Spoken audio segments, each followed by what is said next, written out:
दोस्तों, नदियाँ हमारे जीवन की लाइफलाइन हैं। हमारे देश में 400 से भी ज़्यादा छोटी से लेके बड़ी नदियाँ बहती हैं, क्योंकि जल में बायोलॉजिकल ऑक्सीजन डिमांड बढ़ गई है और जल में रहने वाले जलीय जीवों का जीवन खतरे में आ गया है। नमस्कार दोस्तों, हमारे देश में 400 से भी ज़्यादा छोटी से लेके बड़ी नदियाँ बहती हैं। उत्तर से दक्षिण और पूरब से पश्चिम तक नदियों का जाल पाया जाता है। इनमें से कुछ तो बड़ी नदियां हैं और कुछ बड़ी नदियों की सहायक नदियां हैं, जिनको हम ट्रिब्यूटरीज कहते हैं। दोस्तों, आज हम जिस रिवर के बारे में बात करने वाले हैं उसका नाम है गोल्डन रिवर ऑफ इंडिया, यानी कि स्वर्णरेखा। स्वर्णरेखा नदी भारत के राज्य झारखंड की राजधानी रांची से 16 किलोमीटर की दूरी पर स्थित रानीचुआ नामक स्थान से निकलती है और झारखंड, उड़ीसा और वेस्ट बंगाल से होती हुई बे ऑफ बंगाल में जाकर गिरती है। रानीचुआ से जुड़ी हुई एक अनुश्रुति के अनुसार महाभारत काल में अज्ञातवास के समय जब द्रौपदी को प्यास लगी थी तो अर्जुन ने इसी स्थान पर बाण मारकर पानी निकाला था, जो आज भी मौजूद है। आज के समय में इस नदी को स्वर्णरेखा के नाम से जानते हैं। स्वर्णरेखा नदी की लंबाई 474 किलोमीटर है और इस नदी की विशेषता यह है कि इस नदी के जल में सोने के कण पाए जाते हैं। स्वर्णरेखा नदी के आसपास लगने वाले स्थानीय लोग इस नदी के जल को छानकर इससे सोना निकालने का कार्य करते हैं, जो उनके एम्प्लॉयमेंट का बहुत ही इम्पोर्टेंट साधन है। झारखंड राज्य के तमाड़ और सारंडा जिले के आसपास रहने वाले लोग सदियों से इस नदी से सोना निकालने का कार्य कर रहे हैं। स्वर्णरेखा नदी के जल में सोने के कण कहां से आते हैं, इसको अब हम डिस्कस करते हैं। इसके दो कॉन्सेप्ट हैं। पहला कॉन्सेप्ट साइंटिफिक है और दूसरा कॉन्सेप्ट लोगों के विश्वास पर आधारित है। वैज्ञानिकों के अनुसार स्वर्णरेखा नदी झारखंड के रानीचुआ से बे ऑफ बंगाल तक 474 किलोमीटर की दूरी तय करती है और इसका कैचमेंट एरिया 19,000 किलोमीटर है। इस लंबी दूरी को तय करने पे नदी बहुत सारे चट्टानों को काटती हुई बहती है, जिससे इसके जल में मेटल्स और मिनरल्स मिक्स हो जाते हैं। इनमें से गोल्ड भी शामिल है, लेकिन अभी तक इस साइंटिफिक फैक्ट को ऑथेंटिक तरीके से प्रूव नहीं किया जा सका है। दूसरा फैक्ट स्थानीय लोगों का विश्वास है। लोगों के अनुसार इस जगह पर नागवंशी राजाओं का शासन था। जब मुगलों ने नागवंशी राजाओं पर आक्रमण किया तो उनकी रानियों ने अपने सोने के आभूषणों को इस नदी में बहा दिया था, जो समय के साथ साथ सोने के कणों में बदल गए। स्वर्णरेखा नदी की जो सहायक नदी है करकरी, उसमें भी सोने के कण पाए जाते हैं। लोग ये मानते हैं कि स्वर्णरेखा नदी से बहकर ये कण करकरी नदी में जाकर मिक्स हो जाते हैं।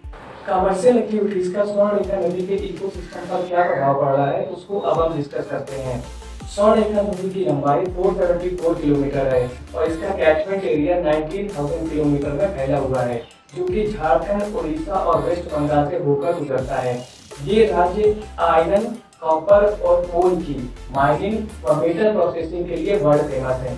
ये कमर्शियल एक्टिविटीज हमारे देश की इकोनॉमी के लिए तो बहुत ही जरूरी है, लेकिन इन इंडस्ट्री से निकलने वाला वेस्ट मटेरियल डायरेक्टली और इनडायरेक्टली स्वर्णरेखा नदी के जल में जाकर मिक्स हो जाता है। साथ ही साथ नदी के कैचमेंट एरिया के आसपास हो रहा अर्बनाइजेशन भी बहुत खतरनाक है, क्योंकि घरों से निकलने वाला डोमेस्टिक वेस्ट भी इस नदी में जाकर मिक्स होता है, जिससे नदी के जल में प्रदूषण की मात्रा बढ़ती जा रही है और नदी का जल ना तो पीने योग्य है, ना ही जलीय जीवों के रहने योग्य है। क्योंकि जल में बायोलॉजिकल ऑक्सीजन डिमांड की मात्रा बढ़ रही है और जलीय जीवों का जीवन खतरे में आ गया है। उड़ीसा के मयूरभंज और सिंहभूम जैसे जिले कॉपर माइनिंग के लिए फेमस है। साथ ही Jaduguda radioactive element uranium की माइनिंग के लिए बड़े फेमस है। ये सभी इलाके स्वर्णरेखा नदी के कैचमेंट एरिया के आसपास स्थित हैं, जिससे स्वर्णरेखा नदी के जल में मेटल पोल्यूशन की मात्रा बढ़ती जा रही है। इंडस्ट्रियल एक्टिविटी में सबसे ज़्यादा खतरनाक सैंड माइनिंग है, क्योंकि सैंड माइनिंग करने से नदियों के प्रवाह क्षेत्र को बहुत ज़्यादा प्रभाव पड़ता है। नदियों का प्रवाह क्षेत्र सैंड माइनिंग की वजह से अनइवन हो जाता है, जिससे नदियों का कैचमेंट एरिया सिकुड़ने लगता है और बरसात के समय में फ्लड के चांसेस बढ़ जाते हैं, क्योंकि स्वर्णरेखा एक बरसाती नदी है और बरसात के समय में इसका कैचमेंट एरिया सिकुड़ने की वजह से ये अर्बन फ्लड का कारण बनती है। वर्तमान समय में स्वर्णरेखा नदी अपने ओरिजिन रानी चुआ के पास एक पतले ड्रेनेज सिस्टम के भांति रह गई है, क्योंकि यह एक रेन फेड रिवर है और इसके पानी में कमी हो गई है, जिससे इसके आसपास के एरिया में अंडरग्राउंड वाटर लेवल भी घट रहा है। दोस्तों, नदियां हमारे जीवन की लाइफलाइन है। नदी के जल का प्रयोग न केवल जीवों द्वारा ही बल्कि हम इंसानों के द्वारा किया जाता है। पीने का पानी, घरेलू कार्यों के लिए और सिंचाई के साधनों में हम नदी के जल का प्रयोग करते हैं। ये हमारी मोरल रिस्पॉन्सिबिलिटी है कि नदी के जल में हम किसी भी प्रकार का वेस्ट मिक्स ना होने दें। साथ ही साथ नदी के आसपास स्टेबलाइज इंडस्ट्रियलिस्ट की ये रिस्पॉन्सिबिलिटी है कि वो इंडस्ट्री से निकलने वाले सभी वेस्ट मटेरियल को प्रॉपर प्रोसेसिंग के बाद ही नदी के जल में मिक्स होने दें, जिससे नदी के जल में जो प्रदूषण होता है वो मिनिमम हो और नदियाँ ह्यूमन सिविलाइजेशन की लाइफलाइन हमेशा के लिए बनी रहें। दोस्तों, यदि आपको मेरे वीडियो पसंद आ रहे हैं तो मेरे वीडियो को लाइक कर दीजिए, चैनल को सब्सक्राइब कर दीजिए और बेल आइकन को प्रेस कर दीजिए, जिससे आपको आने वाले नए वीडियोस के नोटिफिकेशन मिलते रहेंगे। मैं एजुकेशनल सब्जेक्ट पर हमेशा वीडियो बनाता हूँ। Thank you very much.